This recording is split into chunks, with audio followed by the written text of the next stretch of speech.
Chevre, was macht ihr? How are you? I hope everyone is gesund, stark, und freilich. Begashmis und beruchnis. I hope everyone is healthy, strong, and happy physically and spiritually.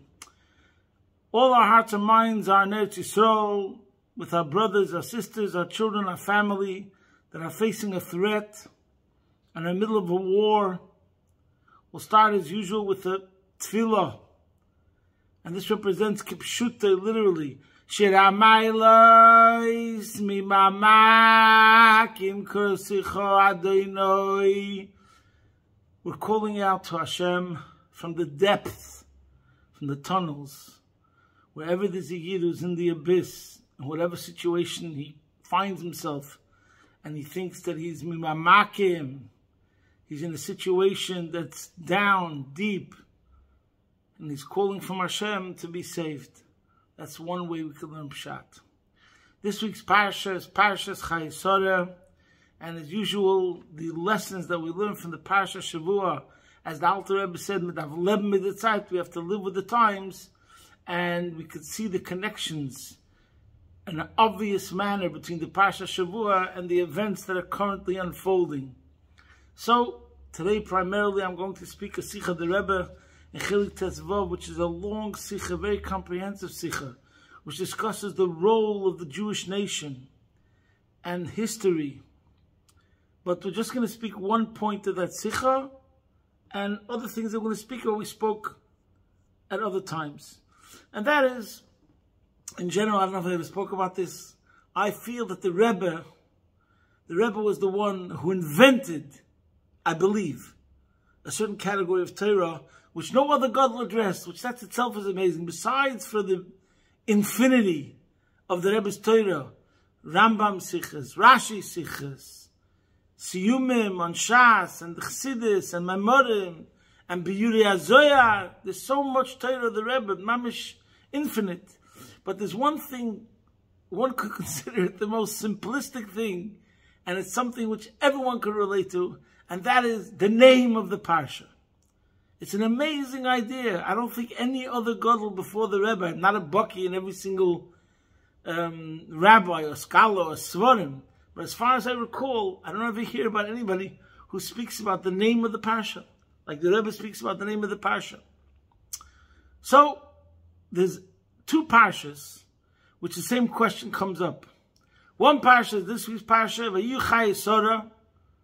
This is the life of Sarah. And when does the Parsha start? It starts after Sarah passes away. And the Parsha is called Chayei Sarah, the life of Sarah, when it actually starts right after Sarah lived. The same question the Rebbe asks in Parshas Vayechi Yaakov, and it talks about after Yaakov is going to, as Yaakov passes away and is buried, etc. So over there in Parshas Vayechi is the same question. This Parsha is called Vayechi Yaakov. This is the true life of Yaakov. The years that he spent in Egypt. You'd think he had better years elsewhere. That's the question that everybody asks over there in Parshas Vayechi. It's a well-known question. The same sort of question is asked over here in Parshas Chayei. Everything that speaks about in the Parsha, first of all, the fact that she's buried in the Moras HaMachpelah, so the discussion is about the burial of Sarah. And then it speaks about a shidduch between Yitzchak and Rivka supplants Sarah. She moves into the same tent. And then finally Avram remarries. So there's a replacement. Instead of Sarah, he remarries Keturah. So what's going on here? Why is this Parsha called Chayei Sarah? So the Rebbe speaks about all these three major events in the Parsha. The first part is the buying of the Moras HaMachpelah, her burial. The second is the shidduch between Yitzchak and Rivka. And the third is the fact that Avram remarries. So I'm not going to speak about the third issue at all. See there? I'm going to speak primarily about the first one, but slightly on the second. So first we'll talk about a concept, which the Rebbe doesn't elaborate over there so much, but we have to get into it because everything has to be explained. But the truth is, on the other hand, you can't explain everything from the beginning, every single place. But anyways, I heard a good word, an expression today. In Tachrichim is nicht da kein Keshenes. In burial shrouds don't have pockets. So what's the saying in Tachrichim Nishdokin Keshenis? That means you can't take it with you. There's no pockets in burial shrouds because you don't take anything with you. That's it. There's a certain finality. Now there's a new stage, and that's it. Everything that was going on in the past, in a certain sense, is over. You know, they say death is final. There's such an expression in English. So there's truth to that, and actually there's the Mishnah that says that nothing of your physical possessions go with you. And that's what it means in Tachrichim, in the Dokin Keshenis. But the truth is, the Jewish view is that that's not what life is about, in general. As the Alter Rebbe explains in the Geras HaKodesh, Chav Zayin, Chav Ches, Chayei HaTzadik Einam Chayim Sorim. What's the idea of the life of a tzaddik? The life of a tzaddik is true life, and what's true life? True life is his spirituality. And that lives on. But not only lives on, because what's the idea of life? Life means eternity. That's true life. As Chassidus also explains in the famous concept of Mayim Chayim, there's a certain Mayim which is considered living waters which are used for Mechatos, and we say that it has to be waters that keep on flowing constantly. But Naharas HaMachazvin, a river that dries up once in 7 years, is called Naharas HaMachazvin, rivers that dry up. False. Chazvin means they're false. So the question is, why are they false? Until 7 years, they're not false. They're here. They're now. What's wrong with it? Why are they called false rivers? And the answer is only something which will forever be alive is truly alive. Alive. Connecting to the Eibishter is true life. And v'atem mechayes kulam, v'atem advekem b'Hashem Elokechem, chayim kulchem hayim. The Eibishter is the Mokar HaChayim, and only that which is attached to the Eibishter is eternal life.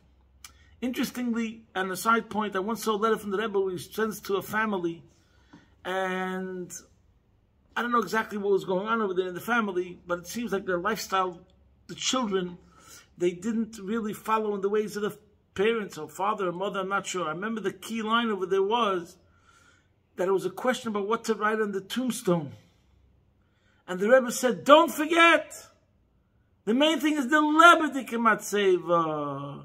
What's the main thing? The live tombstone. What does it mean, the live tombstone? A person comes to where a person is buried, and they read about him. And on the tombstone it says, he was a holy man. He was a great man. Thank you very much. But there it ends. Chas v'shalom. Oh, but the Lebedik Matzeva, in other words, what's the real testimony? Who's a real witness? Who really shows that this person still continues on? The children. That's called a Lebedik Matzeva. A live tombstone. Because this means that the person continues living. Live means the children are alive.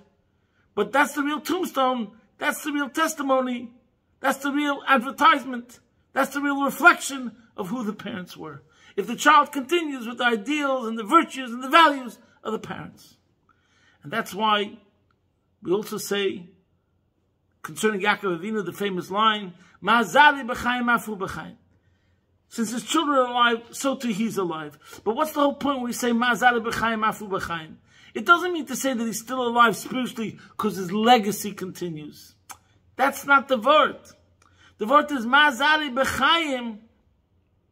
Since his influence and his impact is felt continuously after he passed away, that means he's alive on planet Earth. Not that he's alive in Gan Eden. If he's alive in Gan Eden, who cares what's going on? Ma'azali b'chaim, that his children are b'chaim. Spirituality lives on forever. Tzaddikim di'ispater, ishtaker b'chulal me'yoter me'chayei. Tzaddikim who pass on are even more alive than they were alive, because now they're not limited to the body. Fine. That's one idea. That's one idea, and that's true by all tzaddikim, and that's what it means, that the life of a tzaddik is not connected to his body, but to his ideals and virtues.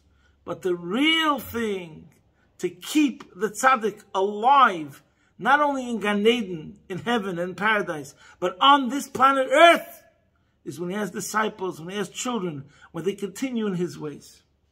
So that's a vort. That's important to know, that the measure of life, number one, starts with spirituality, eternity, true eternity, and that we see it in an evident manner, in a physical way, on this planet Earth. And concerning the wicked people, by the way, it says, Rishoyim b'cham yeyem kriyim mesim. The wicked, even whilst they're alive, are not considered alive. Okay. And by the way, we can add another point, that this is really the true expression, whether the person's alive or not, if we measure the impact that they have afterwards. In other words, it's a challenge. The person's not here anymore. One could argue and say, when did the person have an impact? When did the person have an influence? As long as they were here. But once they leave, their impact wanes and dissipates. So we say, no. The real impact, the real measure of his life is if he continues living on. His impact is forever on planet Earth. And that's what it means he's still living. So that's another level, not only in general, not only is the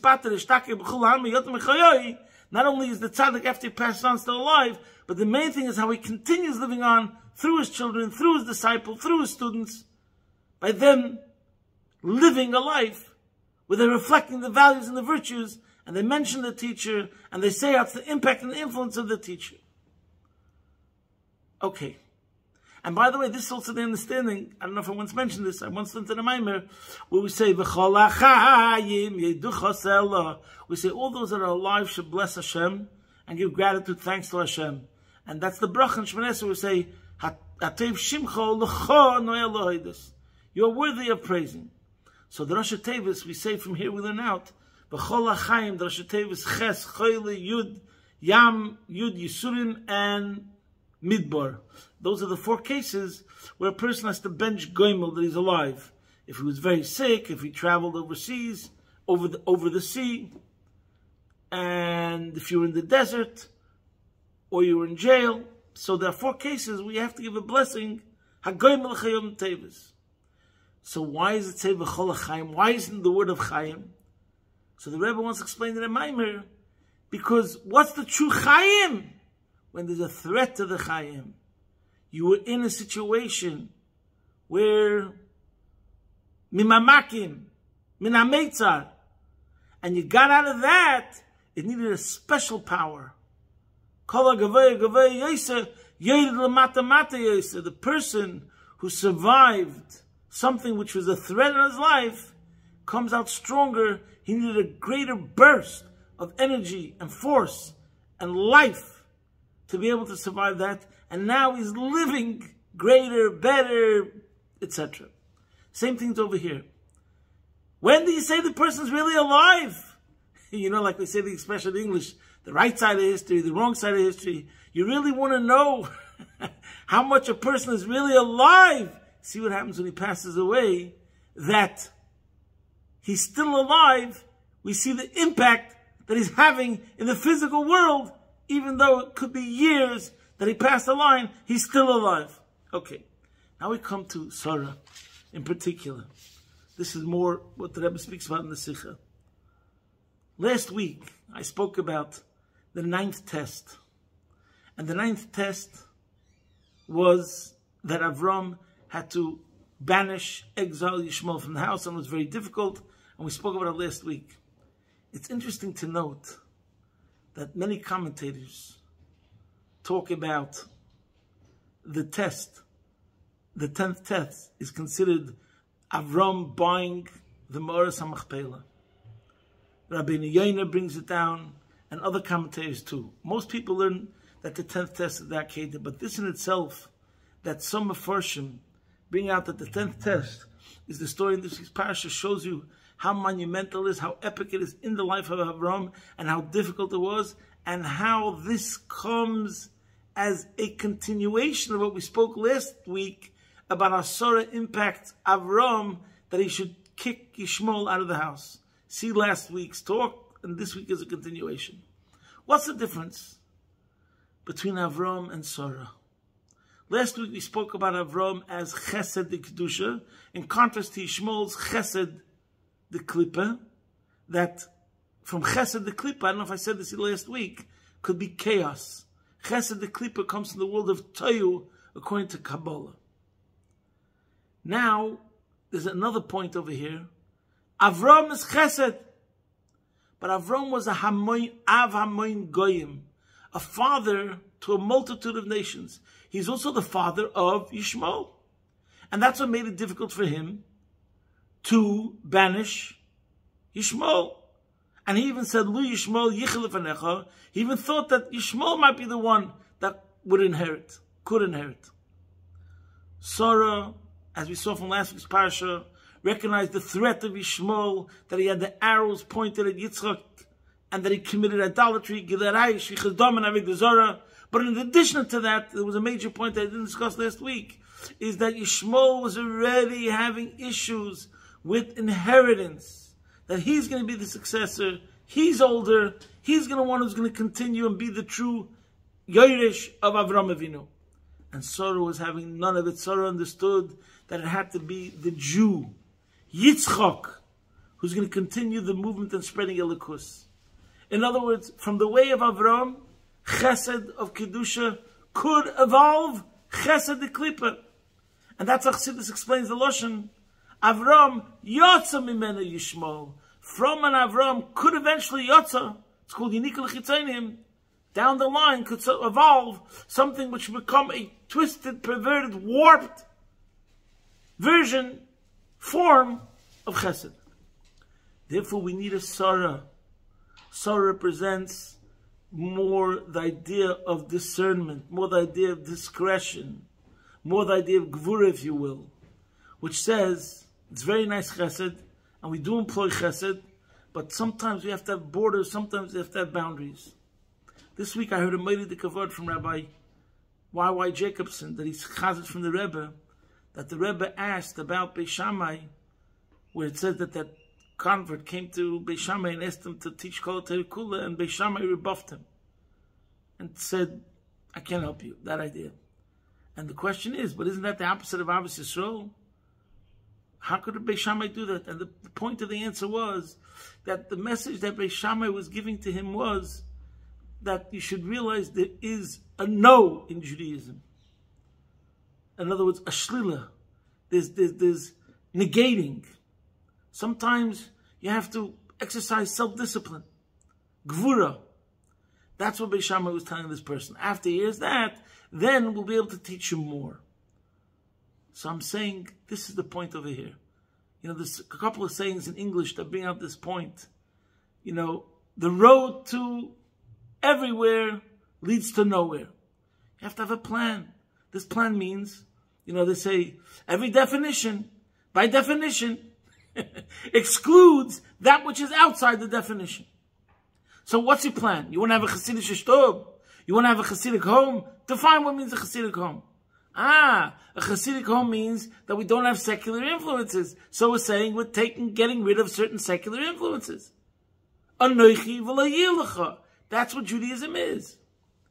Every definition define what are your values, what are your virtues. Every definition, by definition, excludes that which is outside the definition. And the same thing as they say, stand for something or die for nothing, etc., etc. From Avram Avinu, because he's chesed and generosity unlimited to a certain extent, even though it's chesed the kedusha, not chesed the klippa, and we can't get into that right now, but nevertheless, because it's primarily chesed, Avram is the symbol of Av Hamoin Goyim, the father of the multitude of nations, and he is Abraham Accords. Sarah is the mother of Yitzchak, the one who's the first one, as we say by a bris, when we bless Hashem, Asher Kiddush Yidid Mi Beten.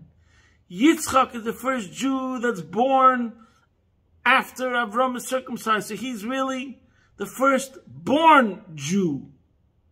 You understand?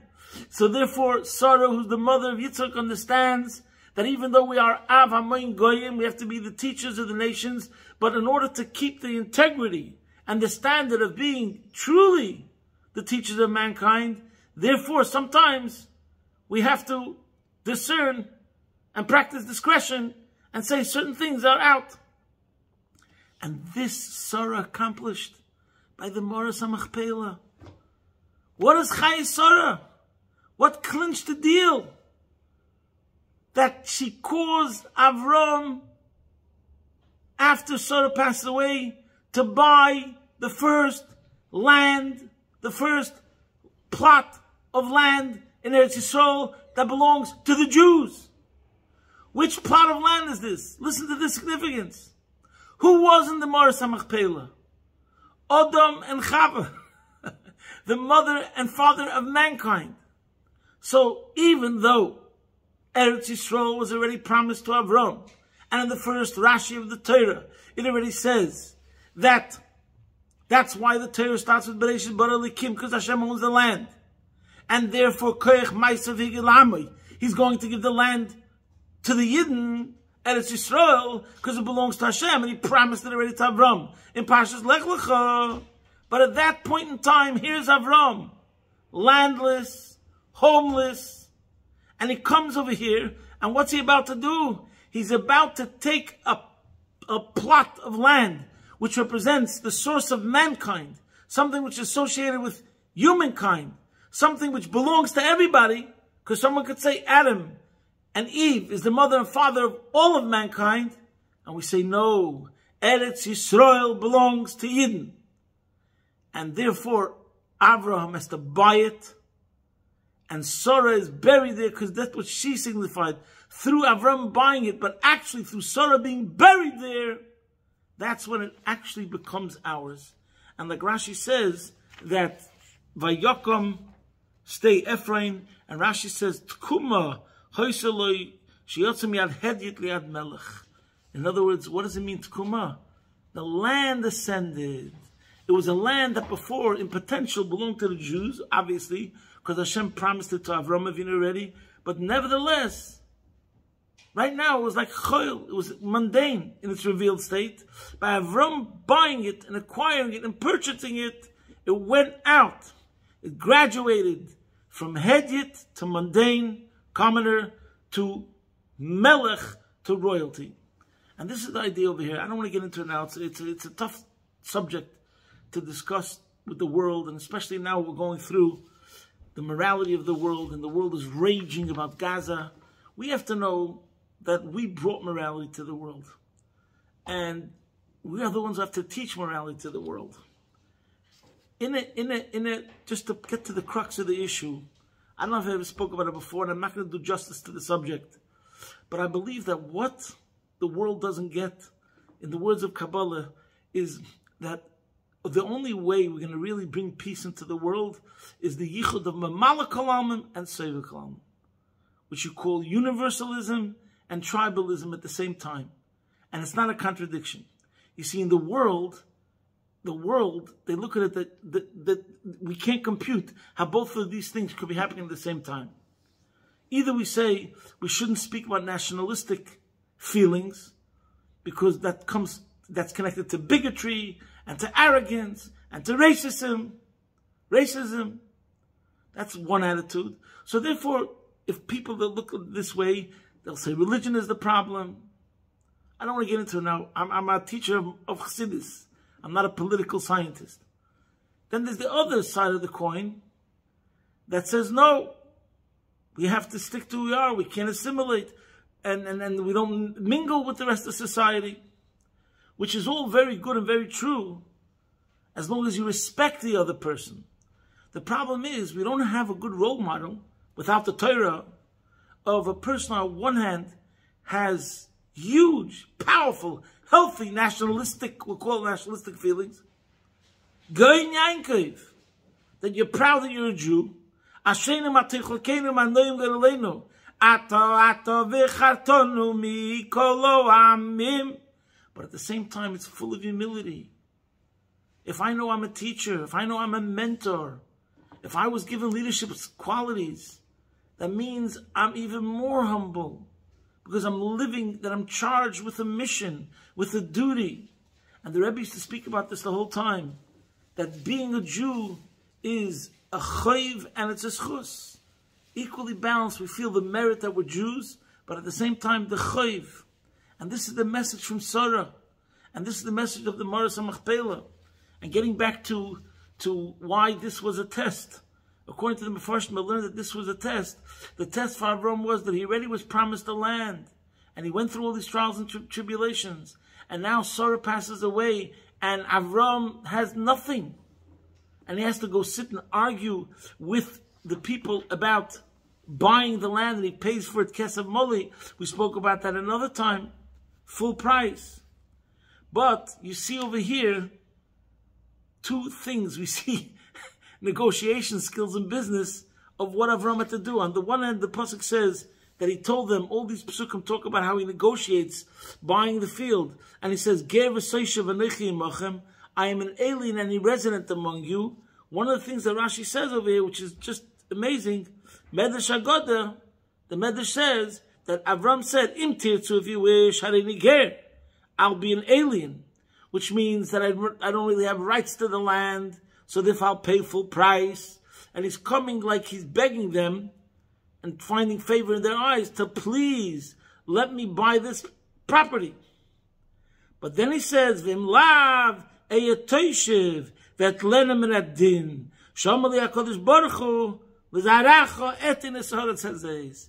And if not, so then I'm going to take it by force, because it's really rightfully mine, as Hashem said. But nevertheless, we see in the pasuk he pays full price, and then not only that, there's a pasuk where it says "Vayishtachu Avram l'fnei ha'aretz," that he bows down. In other words, he shows humility, etc., etc. In other words, dealing with a yid, the real way is meant to be win-win, win-win, because the other nation realizes that the Jews have spirituality, and the Jews are meant to be teachers, and the Jews are meant to be mentors, and the Jews are meant to be living role models of light and positivity.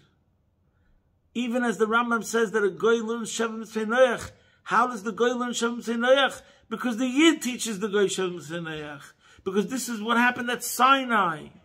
So this is the point.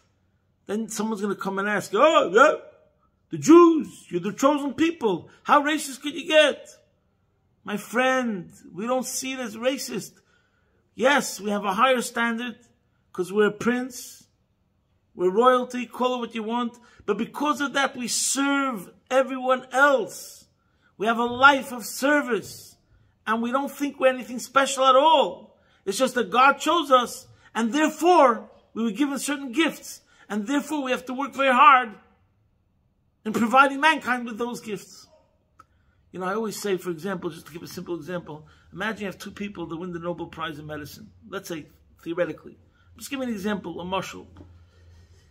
And one person gets up and says, "Yay, I won. Look what I mastered. Look how amazing I am." Then you have another person who gets up and says, "First, I want to thank all my colleagues. They deserve all the credit. They helped me do everything what I did to come to the conclusions that I came to. And second, I want to say, my friends, the way I feel right now is I'm completely humbled. I've glimpsed at the beauty of knowledge and the vast infinity in the world of knowledge.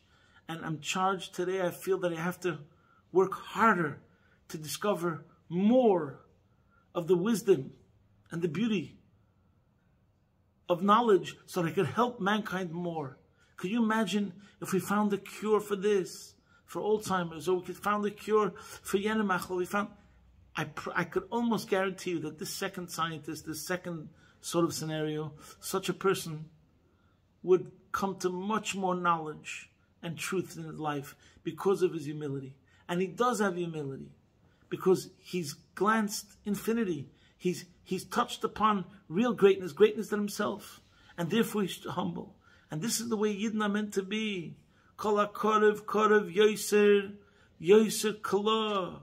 Because we were chosen, therefore we demand more of ourselves. If the world would see us as true role models of humility and how we're here to serve others, but we go with also Go'in Yaakov, the Jewish pride. Eretz Yisrael belongs to us because Hashem promised it to us. And morals were taught to us by Har Sinai, through Matan Torah. This is the way we have to speak. And therefore, my friends, this is the lesson in the times that we're going through with the war currently. The Eibusher set up what should be the Dan Notzach on every single level. But for us, what this demands is that we should speak about Ata v'chatonim mikol ha'amim, ahavta yisanu retzisa banu. We have to think about what does it mean to be a Yid. This week is the Kinnis HaShluchim, where all the emissaries of the Rebbe around the world get together and talk about how becoming galvanized, rejuvenated. And this is the point when we learn this week's Parsha, and we think about the idea that Sarah understood that sometimes you have to focus, we have to go inward, we have to talk about the standard, we have to make a border, the sanctuary should be strong, we have to fortify. Only when we fortify, we build from within, then we're powerful enough to face whatever adversary from without. The Rebbe should help that all the shluchim should come together and reach new heights in the service of Hashem, and the merit of the achdus of us all together. We should come to the Gula Mitzvah Shlema, take it from a yad, mamish, posting from my home, your man, Be'ez Hashem Yisbarach, your man in Melbourne.